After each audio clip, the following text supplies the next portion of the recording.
జయశంకర్ భూపాలపల్లి జిల్లాలో పర్యటించిన Telangana DGP CV Anand police అధికారులతో సమీక్ష నిర్వహించారు. సైబర్ నేరాలు, గంజాయి అక్రమ రవాణా, రోడ్డు ప్రమాదాల నివారణ, కల్తీ ఆహారం, మహిళల భద్రత తదితర అంశాలపై చర్చించారు. పోలీస్ సిబ్బంది సంక్షేమానికి ప్రత్యేక ప్రాధాన్యం ఇస్తామని డీజీపీ తెలిపారు.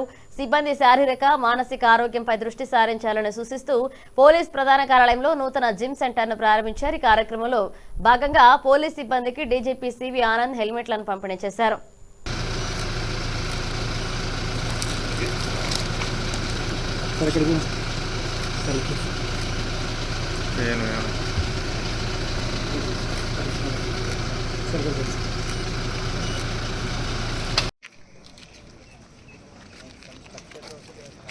फोटोस अన్నీ कवर చేయి తప్పగా నా ఫోటోస్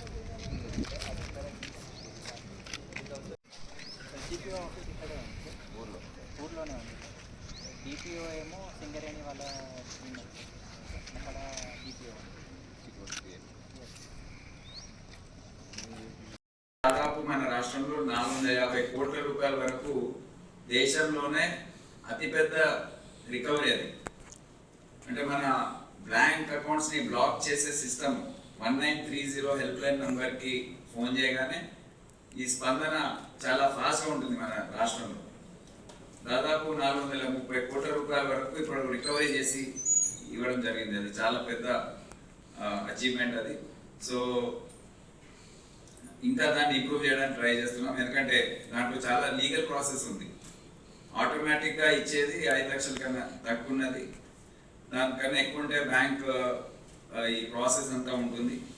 ఈ కోర్టు నుంచి ఆర్డర్ తీసుకురావాలి, ఇవన్నీ ఎఫ్ఐఆర్ ఇష్యూ చేయాలి, ఇవన్నీ ఉన్నాయి. అవన్నీ కూడా మేము చూస్తున్నాం ఏ విధంగా ఇంకా సులభం చేసి అందరికి ఇంకా సాయం అందే విధంగా చేయడానికి ప్రయత్నిస్తాం. బాగా దీని గురించి భయం కలిగించే విధంగా ఇప్పుడు ఈ కల్తీ జరుగుతూ ఉంది. మనం ఏం తింటున్నామో మనకే తెలియదు. ఏది సరిగ్గా ఉందో, ఏది స్వచ్ఛందంగా ఉందో మనకు తెలియని పరిస్థితి. అందుకే కల్తీ ఆహారం పైన, కల్తీ పదార్థాల పైన దాడి చేయడానికి, దానిపైన వాచ్ చేయడానికి, ట్రాన్స్పోర్ట్ సప్లై దానిపైన నిఘా పెట్టడానికి దాన్ని కూడా ఒక ప్రత్యేకమైన సంస్థని రాష్ట్ర ప్రభుత్వం తీసుకురాబోతుంది. ఏదైతే సిబ్బందిని మేము కొద్దిగా గ్రే హౌండ్స్, ఆక్టోపస్లో పరిస్థితుల అనుగుణంగా తగ్గించామో అది కొత్త సంస్థలకు మేము కేటాయించబోతున్నాము. అదే కాకుండా విజిలెన్స్ ఎన్ఫోర్స్మెంట్ వింగ్ అని ఒకటి, సివిల్ సప్లైస్లో చాలా భారీ ఎత్తున రైస్ మిల్లర్స్ ఏదైతే మోసం చేస్తున్నారో అది రికవరీస్ చేయడానికి అదొక ఎన్ఫోర్స్మెంట్ వింగ్.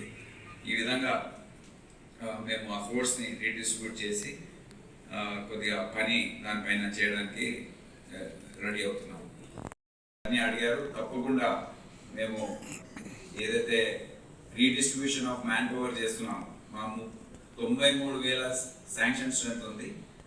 అది మేము ఇప్పుడు అవసరాల బట్టి దాన్ని శాంక్షన్ స్ట్రెంత్ని మార్చి అలాట్ చేయడం జరుగుతుంది.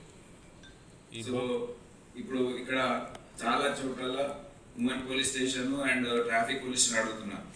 సో ఉన్న సిబ్బందిలోనే మేము డిస్ట్రిబ్యూట్ చేసుకుంటే సాధ్యం అవుతుంది. అది అవన్నీ ఒక వర్కౌట్ చేసి రాష్ట్ర వ్యాప్తంగా ఎక్కడెక్కడ అవసరమో అందరికీ అలాట్ చేసి కొత్త శాంక్షన్స్ తీసుకొని మెల్లమెల్లగా రిక్రూట్మెంట్ అవుతుంది. ఇప్పుడు 5,000 మందికి పర్మిషన్ ఇచ్చారు. వచ్చే విడతల్లో అవన్నీ